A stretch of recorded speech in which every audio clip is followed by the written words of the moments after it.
ಎಲ್ಲರಿಗೂ ನಮಸ್ಕಾರ. ಎಲ್ಲರೂ ಹೇಗಿದ್ದೀರಾ? ಎಲ್ಲರೂ ಚೆನ್ನಾಗಿದ್ದೀರಾ ಅಂತ ಭಾವಿಸ್ತೀನಿ. Welcome back to my channel. ಇವತ್ತಿನ ರೆಸಿಪಿ ಏನಪ್ಪಾ ಅಂತಂದ್ರೆ ಹುಳಿಯನ್ನ.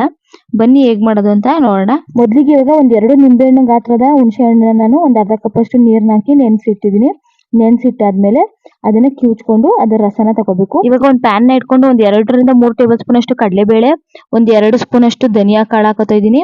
ಮತ್ತೆ ಒಂದ್ ಅರ್ಧ ಸ್ಪೂನ್ ಅಷ್ಟು ಮೆಂತ್ಯ ಇಷ್ಟನ್ನು ಹಾಕೊಂಡು ಮೆಂತ್ಯನ ಹಾಕೊಂಡು ಚೆನ್ನಾಗಿ ಒಂದ್ 2 ಸೆಕೆಂಡ್ ಫ್ರೈ ಮಾಡ್ಕೋಬೇಕಾಗುತ್ತೆ. ನೋಡ್ತಾ ಇರ್ಬೋದು ಈಗ ಫ್ರೈ ಆಗಿದೆ. ಇವಾಗ ಒಂದ್ 5 ರಿಂದ 6 ಒಣಮೆಣಸಿನಕಾಯಿನ ಹಾಕೊಂಡು ಇದನ್ನು ಸಹ ಫ್ರೈ ಮಾಡ್ಕೋಬೇಕಾಗುತ್ತೆ. ಹೈ ಫ್ಲೇಮ್ ಅಲ್ಲಿ ಇಟ್ಕೊಂಡು ಇದನ್ನ ಫ್ರೈ ಮಾಡ್ಕೊಳ್ಳಿ. ಫ್ರೈ ಎಲ್ಲ ಆದ್ಮೇಲೆ ಒಂದು ಮಿಕ್ಸಿ ಜಾರ್ಗೆ ಹಾಕೊಂಡು ಪೌಡರ್ ಮಾಡ್ಕೋಬೇಕಾಗುತ್ತೆ. ಪೌಡರ್ ಮಾಡ್ಕೊಂಡು ಸೈಡ್ಗೆ ಎತ್ತಿಕೊಳ್ಳಿ.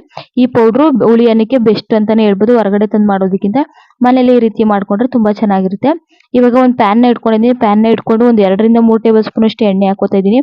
1 ಸ್ಪೂನ್ ಅಷ್ಟು ಸಾಸಿವೆನ ಹಾಕೋತಾ ಇದೀನಿ. ಒಂದ್ ಅರ್ಧ ಕಪ್ ಅಷ್ಟು ಕಡಲೆ ಬೀಜನ ಹಾಕೋತಿದ್ದೀನಿ. ಸಾಸಿವೆ ಎಲ್ಲ ಚಿಟಪಟ ಆದ್ಮೇಲೆ ಒಂದ್ ಅರ್ಧ ಕಪ್ ಅಷ್ಟು ಕಡಲೆ ಬೀಜನ ಹಾಕೊಂಡು ಫ್ರೈ ಮಾಡ್ಕೋಬೇಕಾಗುತ್ತೆ. ನೋಡ್ತಾ ಇರ್ಬೋದು ಈಗ ಆಲ್ಮೋಸ್ಟ್ ಕಲರ್ ಚೇಂಜ್ ಆಗಿದೆ. ಇವಾಗ 1 ಟೇಬಲ್ ಸ್ಪೂನ್ ಅಷ್ಟು ಕಡಲೆ ಬೇಳೆನ ಹಾಕೋತಾ ಇದೀನಿ. ಮತ್ತೆ ಒಂದ್ 3 ರಿಂದ 4 ಒಣಮೆಣಸಿನಕಾಯಿನ ಹಾಕೊಂಡು ಒಂದ್ 2 ಸೆಕೆಂಡ್ ಫ್ರೈ ಮಾಡ್ಕೋಬೇಕಾಗುತ್ತೆ. ಮೆಣಸಿನಕಾಯಿ ಸ್ವಲ್ಪ ಫ್ರೈ ಆಗ್ಬೇಕು. ಇದಕ್ಕೆ ಸ್ವಲ್ಪ ಕರಿಬೇವಿನ ಸೊಪ್ಪನ್ನ ಹಾಕೊಂಡು ಒಂದ್ 1/4 ಸ್ಪೂನ್ ಅಷ್ಟು ಇಂಗು, ಒಂದ್ ಅರ್ಧ ಸ್ಪೂನ್ ಅಷ್ಟು ಅರಿಶಿನ ಹಾಕೊಂಡು ಚೆನ್ನಾಗಿ ಮಿಕ್ಸ್ ಮಾಡ್ಕೋತಾ ಇದೀನಿ. ಮಿಕ್ಸ್ ಮಾಡ್ಕೊಂಡು ಒಂದ್ 2 ಸೆಕೆಂಡ್ ಫ್ರೈ ಆಗೋದಕ್ಕೆ ಬಿಟ್ಬಿಡಿ.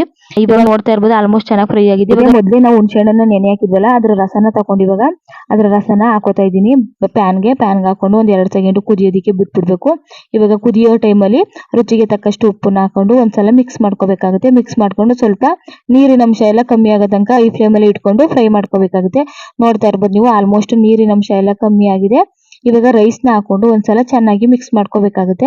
ಯಾವಾಗ್ಲೂ ಉದುದ್ರಾಗಿದ್ರೆ ಹುಳಿಯನ್ನ ಚೆನ್ನಾಗಿರುತ್ತೆ. ಮುದ್ದೆ ಆದ್ರೆ ಅಷ್ಟು ಚೆನ್ನಾಗಿ ಬರಲ್ಲ. ಇವಾಗ ಹಾಕೊಂಡು ನಾವು ಮೊದ್ಲು ಏನು ಪೌಡರ್ ಮಾಡಿ ಇಟ್ಕೊಂಡಿದ್ವಿ ಆ ಪೌಡರ್ನು ಸಹ ಹಾಕೊಂಡು ಮಿಕ್ಸ್ ಮಾಡ್ಕೋಬೇಕಾಗುತ್ತೆ. ನೀವು ಒಗ್ಗರಣೆಗೂ ಹಾಕೋಬಹುದು ಪೌಡರ್ನ, ಇಲ್ಲಾಂದ್ರೆ ಸಪರೇಟ್ ಆಗಿ ಕಲಿಸ್ತೀನಿ ಅಂದ್ರೂ ಅನ್ನಕ್ಕೆ ಲಾಸ್ಟ್ ಅಲ್ಲಿ ಪೌಡರ್ನ ಹಾಕೊಂಡು ಕಲ್ಸ್ಕೋಬಹುದು. ಈ ರೀತಿಯಾಗಿ ಪೌಡರ್ ಮಾಡ್ಕೊಂಡು ಕಲ್ಸ್ಕೊಂಡು ಲಾಸ್ಟ್ ಅಲ್ಲಿ ಉದುರಿಸ್ಕೊಂಡು ನಡೀತೆ. ಎಷ್ಟು ಚೆನ್ನಾಗಿ ಕಲರ್ ಬಂದಿದೆ ನೋಡ್ತಾ ಇರ್ಬೋದು. ಯಾವ ರೀತಿಯಾಗಿ ಹುಳಿಯನ್ನ ರೆಡಿ ಆಯ್ತು ಅಂತ ಹೇಳ್ಬೋದು. ಸಿಂಪಲ್ ಆಗಿ ಮಾಡ್ಕೋಬಹುದು. ಈ ಹುಳಿ ಅನ್ನೋದ್ ರೆಸಿಪಿ ಏನಾದ್ರು ನಿಮ್ಗೆ ಇಷ್ಟ ಆಗಿದ್ರೆ ಲೈಕ್ ಮಾಡಿ, ಶೇರ್ ಮಾಡಿ, ಕಮೆಂಟ್ ಮಾಡಿ. ಮತ್ತೆ ಸಿಗ್ತೀನಿ ನಿಮ್ಗೆ ಮುಂದಿನ ವಿಡಿಯೋ ಜೊತೆ. ಅಲ್ಲಿವರೆಗೂ ಎಲ್ಲರಿಗೂ ಧನ್ಯವಾದಗಳು.